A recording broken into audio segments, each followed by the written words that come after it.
How do you create a blog post that successfully gets those results? Let's dive into some blogging strategy and best practices. The first step is to pick a topic and a title. At a high level, write educational content. In order to attract someone to your blog, you need to answer the questions and problems that they're searching for answers to. Put yourself in the shoes of your buyer personas. What are they going to be searching for? What did they want to know about? What will resonate with them? Consider what you know about your buyer personas and their interests while you're coming up with a topic for your blog post. And when it comes to a topic, make sure to write about your industry, not yourself. Remember, you're trying to attract strangers to your blog who have never heard of your company before. So they're not going to find you through search engines if they are not really sure who you are and if you're blogging about yourself. You have the rest of your website to provide that information. Next, brainstorm a list of specific topics that you could blog about. If you're looking for a place to start, then ask your coworkers from other teams like sales and services for some ideas. Here are a few questions that you could ask and they could answer. What are the most frequently asked questions you hear? What do our customers need help with? What do you wish people knew about our industry? What are industry bloggers, social media, and even our competitors talking about? Before you even write anything, you need to pick a topic for your blog post. The topic can be pretty general to start with. For example, if you provide running shoes, you might start out thinking you want to write about running shoes. Then you might be able to expand off of that. In other words, iterations or different ways of approaching that topic to help you focus your writing. So for example, you might decide to narrow your topic to best running shoes for marathons or lifetime of running shoes. When picking your topics, do keyword research. Keywords are the words and phrases typed into search engines. They're the topics that people are trying to learn more about. Which keywords do your buyer personas use? Which are associated with your industry? Optimizing your blog post for keywords is not about incorporating as many keywords into your posts as possible. Nowadays, this actually hurts your SEO because search engines consider this keyword stuffing. It also doesn't make for a good reader experience, a ranking factor that search engines now prioritize to ensure you're answering the intent of your visitors. You should use keywords in your content in a way that doesn't feel unnatural or forced. A good rule of thumb is to focus on one long-tail keyword per blog post. While you can use more than one keyword in a single post, keep the focus of the post narrow enough to allow you to spend time actually optimizing for just one keyword. And why a long-tail keyword? Well, these longer, often question-based keywords keep your post focused on the specific goals of your audience. Website visitors searching long-tail terms are more likely to read the whole post and seek more information from you. In other words, you'll generate the right type of traffic, those visitors who convert. And for your blog post topic, don't try to solve every problem in one fell swoop. This will make each post clearer for your readers and for search engines. It will also make sure that your post gets more qualified traffic because you'll know that the people clicking through are looking for information about that specific topic. If you're brainstorming your topics, there's a good chance that you'll create a long list of ideas for topics you can cover and posts you can create. This will help create a longer-term blogging strategy. Make a list of topics that support a specific conversion. For example, if you have a long-form guide that you want to create and promote, then consider making a list of blog topics that support this guide's content. This way, if someone finds your blog posts and finds the blog helpful, it increases the chances of them wanting to click a call to action to access a relevant offer. Think of your offer as a heart and your blog posts as the arteries.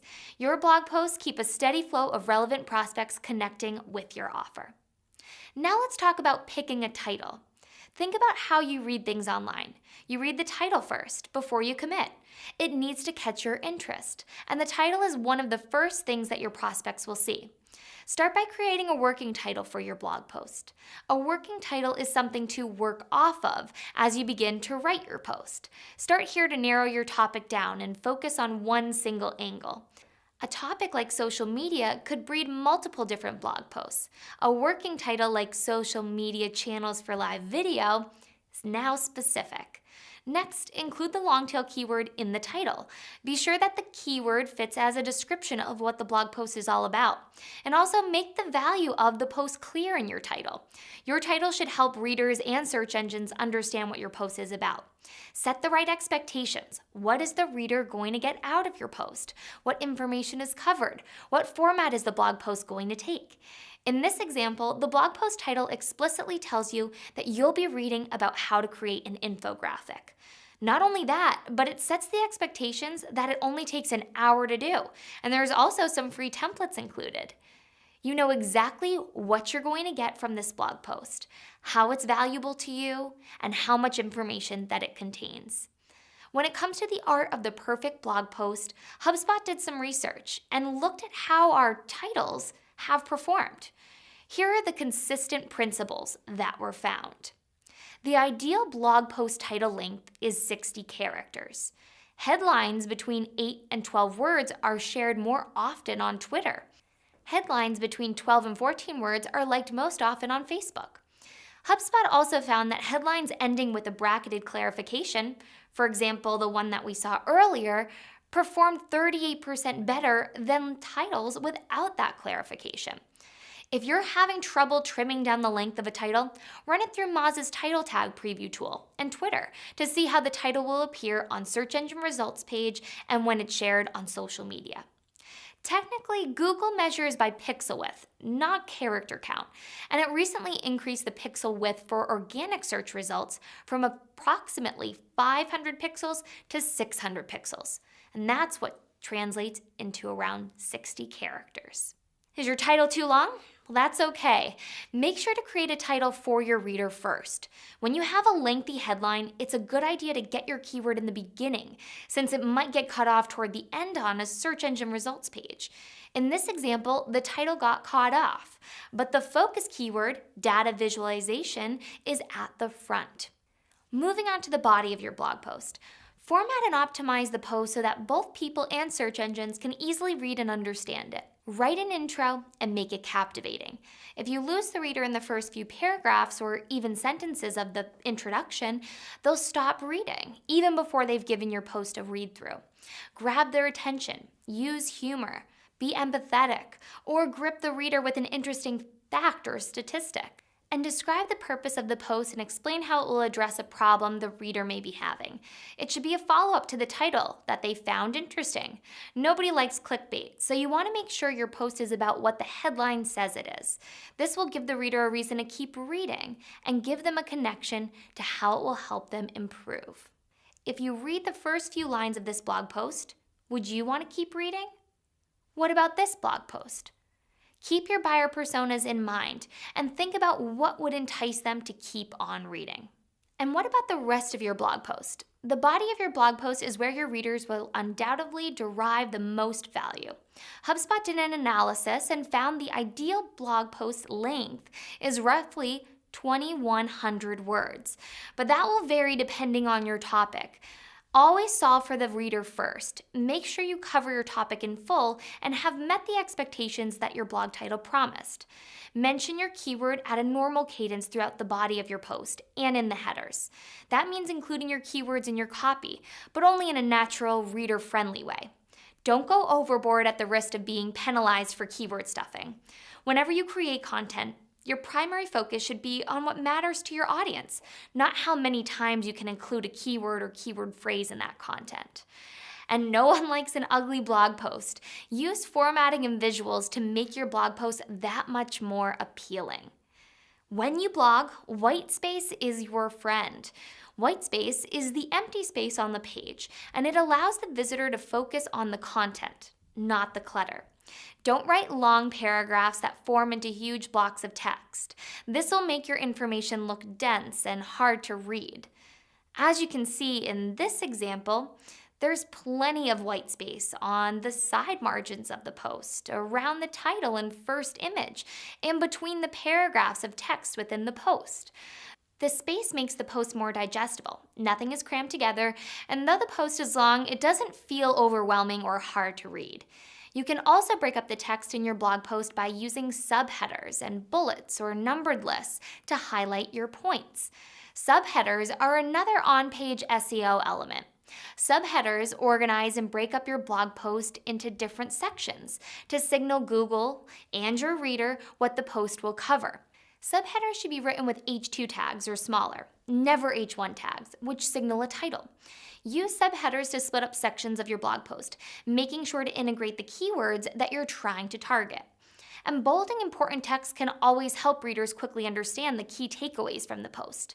And include visuals and multimedia elements to break up your text. It's hard to grab a reader's attention, and this can also help your readers understand the post at a glance. Featured images usually sit at the top of a blog post and use another element to draw readers in to learn more. The image should reflect what the story is about, intrigue readers, or provoke them.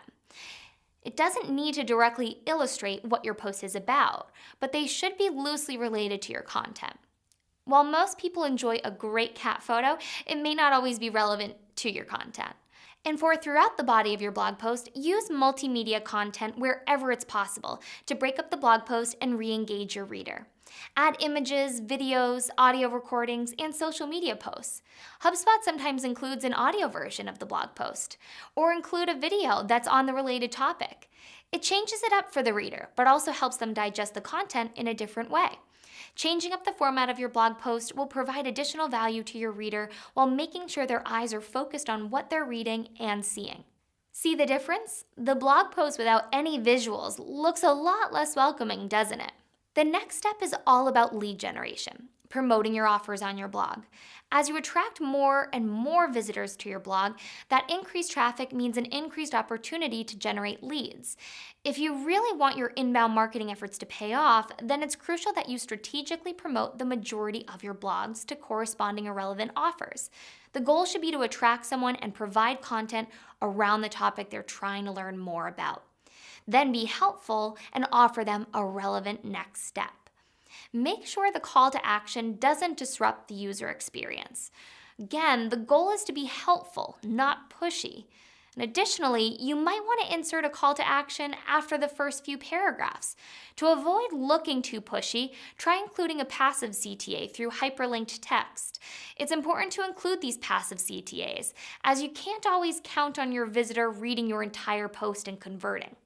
HubSpot performs several CTA tests all the time, from image and text CTAs to placement of the CTAs. We're always looking for ways to improve our click-through rate. Interestingly enough, we found that text CTAs near the top of blog posts produce the highest click-through rates, something you might want to keep in mind and test on your blog posts. Lastly, include a CTA at the end of the post.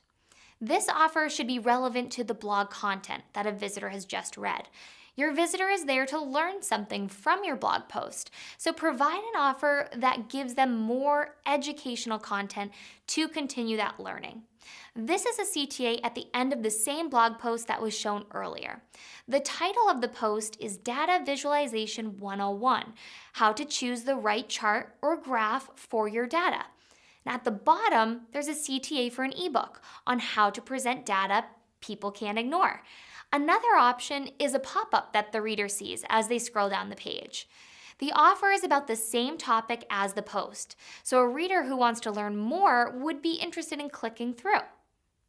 And next, you'll want to optimize the blog post. When search engines crawl your blog, they don't read every word. Instead, they scan certain parts of your post to understand what you're writing about and how trustworthy the content is. To help search engines understand what you're trying to communicate, you'll want to optimize the page around your long tail keyword, which you already did in the title and the body of the post, but you'll also want to put it in the URL, the alt text, and meta description.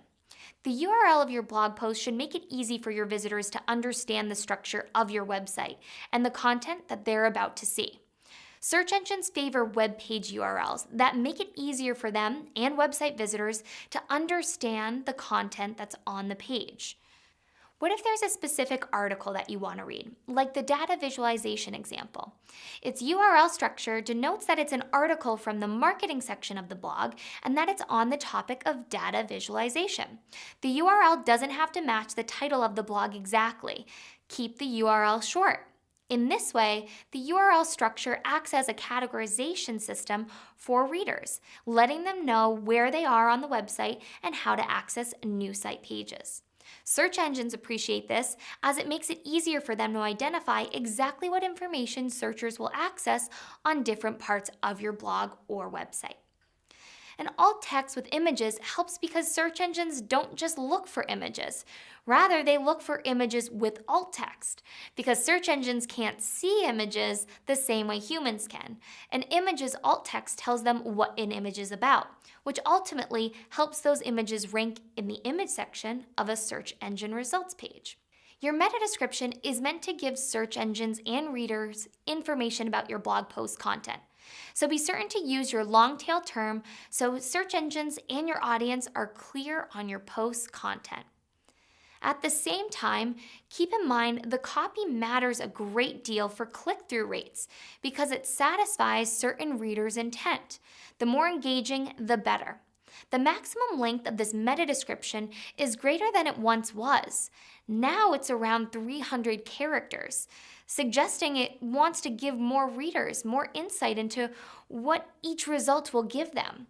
So in addition to being reader-friendly, having it be compelling and relevant, your meta description should include the long tail keyword for what you're trying to optimize for. And include relevant internal and external links within the post. Link to related blog posts or your site pages when appropriate. If you've written about a topic that's mentioned in your blog post or on another blog post, ebook, or website page, it's a best practice to link to that page. Seems counterproductive? Well, it's not. Blogging is a smaller part of your content strategy. In order to get found in search and best answer the new types of queries searchers are submitting, the solution is to use the topic cluster model. Choose the broad topics for which you want to rank, like you'll be doing at the beginning with your blog posts. Then create content based on specific keywords related to that topic that all link to each other, like your blog posts, and to create a broader search engine authority. This model uses a more deliberate site architecture to organize and link URLs together to help more pages on your site rank in search engines and to help searchers find information more easily. This architecture consists of 3 components: pillar content, cluster content, and hyperlinks. So your blog post can serve as cluster content that then include hyperlinks to more information on your pillar content page. It's a better experience for you, the search engines, but most important, your visitors. And make sure you have easily accessible options for your readers to be able to share your blog posts. If a visitor finds one of your posts helpful and valuable, then they'll likely want to share it to one or more of their social media channels. And don't forget about mobile. With mobile devices now accounting for nearly 2 out of 3 minutes spent online, having a blog post that's responsive or designed for mobile has become more and more critical. Make sure to keep mobile in mind as you structure your blog post. What would that experience be like if someone were to read your blog post on their mobile phone instead of a desktop computer? You might change the length of your post. You can see what the difference looks like here. Keep those smaller devices in mind. At the end of the day, it's important to write consistently and frequently. There are a lot of blog posts out there, so make sure to always choose quality over quantity. Always. And commit yourself to a blogging schedule. The more often you blog, the more likely you are to get found. After all, each new blog post is an opportunity to attract new visitors as well as a continuation to your overall content savings account. The more often you post quality content, the more you'll be able to see your blog grow and influence your business. And there you have it, the fundamental strategy and best practices for getting your blog up and running so that you can begin to attract new visitors and convert them into leads.